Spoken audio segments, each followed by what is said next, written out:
किसी ने बड़े कमाल की बात कही है कि होश लेके तर्कस में कोशिश का वो तीर जिंदा रखो, होश लेके तर्कस में कोशिश का वो तीर जिंदा रखो, हार जाओ जीवन में मगर जीतने की उम्मीद जिंदा रखो। Hello everyone, this is Avinash Sharma from classic English. I welcome once again on my YouTube channel, and today we will discuss about next figure of speech, alliteration. So let's learn what is alliteration, definition and examples के माध्यम से हम इसे समझने की कोशिश करते हैं. alliteration फ्रेंड्स, इसका जो प्रोनाउंसिएशन होता है वो होता है alliteration. alliteration जो है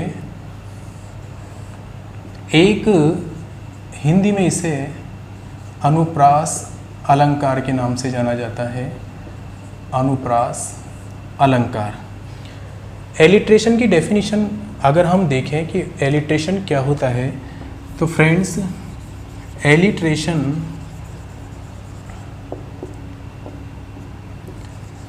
is a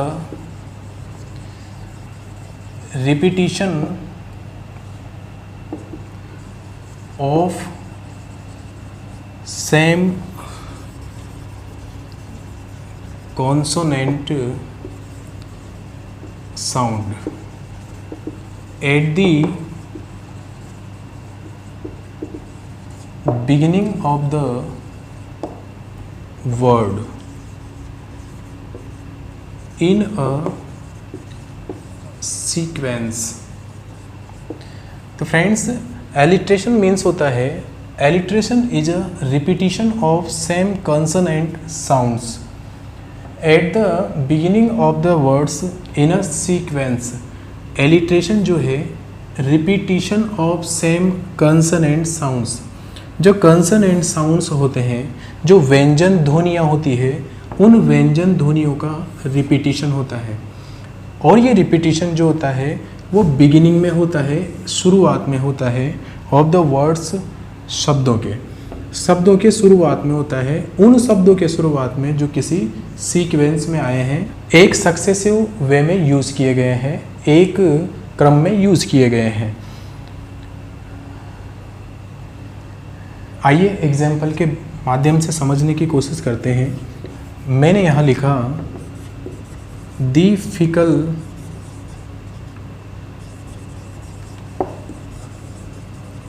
finger of fate.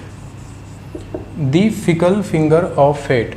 अगर हम इसे ध्यान से देखें तो यहाँ पर ये 3 वर्ड्स जो है, इनके बिगिनिंग में, स्टार्टिंग में जो कॉन्सोनेंट साउंड है एफ, इस एफ का जो है रिपीटिशन हो रहा है.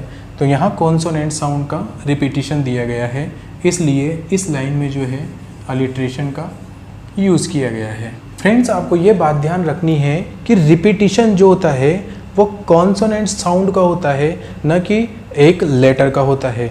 तो आप अगर यहाँ पर देखें, अगर कहीं लिखा हो वन वर्ड, अगर हम यहाँ पर देखें, ओ का जो साउंड आता है वो आता है, और डब्ल्यू का जो साउंड आता है वो भी वो आता है, और दोनों ही जो है कॉन्सोनेंट साउंड है.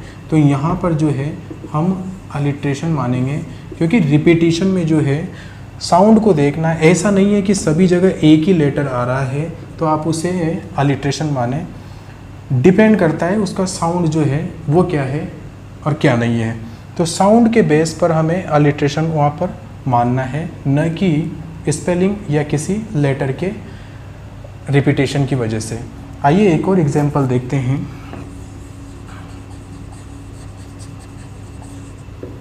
Laughing lions laugh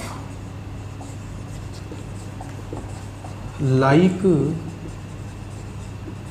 jumping jackals. Laughing lions laugh like jumping jaguars. यहाँ पर देखिए फ्रेंड्स, एल जो कि एक कॉन्सोनेंट साउंड है, इस कॉन्सोनेंट साउंड का जो है रिपीटिशन हो रहा है, और यहाँ जे का रिपीटिशन हो रहा है. तो जहाँ पर कॉन्सोनेंट साउंड का रिपीटिशन होता है वहाँ पे अलिट्रेशन का यूज़ किया जाता है. तो इसमें जो है एलिट्रेशन का यूज़ किया गया है। आइए फ्रेंड्स एक और एग्जाम्पल के माध्यम से इसको समझने की कोशिश करते हैं।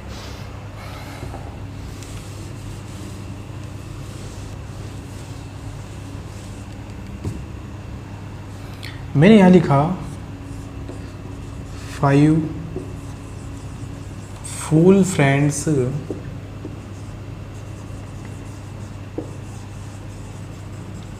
Found a 50 feet long rope. 5 fool friends found a 50 feet long rope. अब यहाँ पर देखिए F जो कि कॉन्सोनेंट साउंड है, इसका यहाँ पर रिपीटिशन हो रहा है। तो यहाँ पर कॉन्सोनेंट साउंड का रिपीटिशन हो रहा है बिगिनिंग ऑफ वर्ड्स, शब्दों के शुरुआत में हो रहा है और एक सीक्वेंस में हो रहा है। तो हम यहाँ पर कह सकते हैं कि इस लाइन में जो है अलिट्रेशन का यूज़ किया गया है। आई होप फ्रेंड्स आपको अच्छे से समझ में आया होगा। एलिट्रेशन जो कि एक अनुप्रास अलंकार होता है, एलिट्रेशन का मीन्स होता है repetition of consonant sound at the beginning of the words in a sequence. Consonant sound का रिपीटिशन होता है वर्ड्स के बिगिनिंग में। रिपीटिशन साउंड का होना चाहिए, न कि लेटर्स का रिपीटिशन होना चाहिए। ये एक इम्पोर्टेंट बात है फ्रेंड्स, ये आपको ध्यान रखनी है।